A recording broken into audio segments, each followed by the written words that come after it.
Welcome back to the show. We're taking to the streets. We've got the 8th Street Festival behind us here in Northeast DC. We're on the rooftop of the CODA, the newest building on 8th Street, overlooking the festival, Capitol Hill, and near the site of our very first mural from 5 years ago.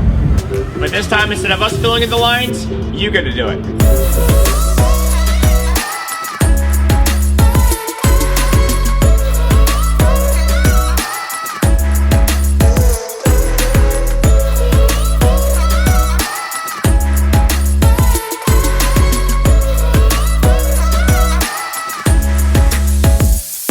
Did anybody ever say to you growing up, I bet you're the kind of kid that drew outside the lines?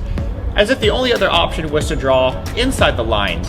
What if you want to write your own story? What if you're the one who actually makes the coloring book? We wanted to illuminate that spark inside of people that gave them the opportunity to step out in a way they hadn't before. We wanted to bring the coloring book to the wall. You have the ability to create and reform, reshape the world around you in a way that expresses who you are. It's not always just coloring in the lines that somebody else has laid before you, but you have the opportunity to create something that other people can bring their flavor into, and that's what we wanted to do with this piece.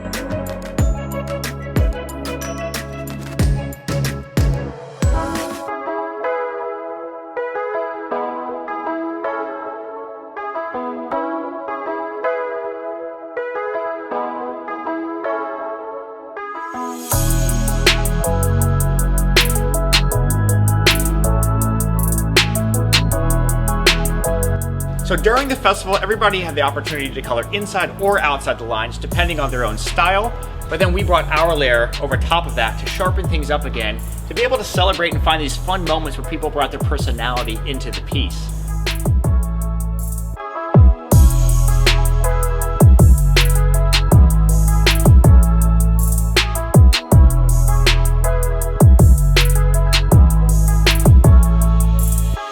We had a lot of fun putting pens in the hands of people that had never drawn on a wall before. Just like for us, so many years ago, our first opportunity to draw on a wall came right down the street at the 8th Street Festival.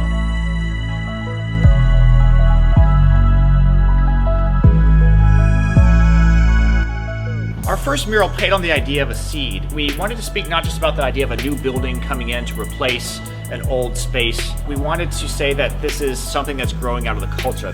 It was named after an old theater on the street, and just in that same way that when you step to the stage, you bring something, you bring your voice. We wanted to bring a piece to the street that would encourage people to step out with their voice. We learned so much from that mural. Number one, don't use pens on a brick wall. But number two, the temporary nature of street art allowed us to express ourselves and say something to the street, say something to the community about who the community was. So you can see that this time we've gone with a smooth metal panel, which is perfect for drawing on, and it creates this texture where you still see a wink at the old brick. We're gonna get these turned into lights at some point. So thanks for tuning in. I hope you enjoyed that. We've got a lot more to show you next week. I'm Aaron Scales, and this is Creative Capital.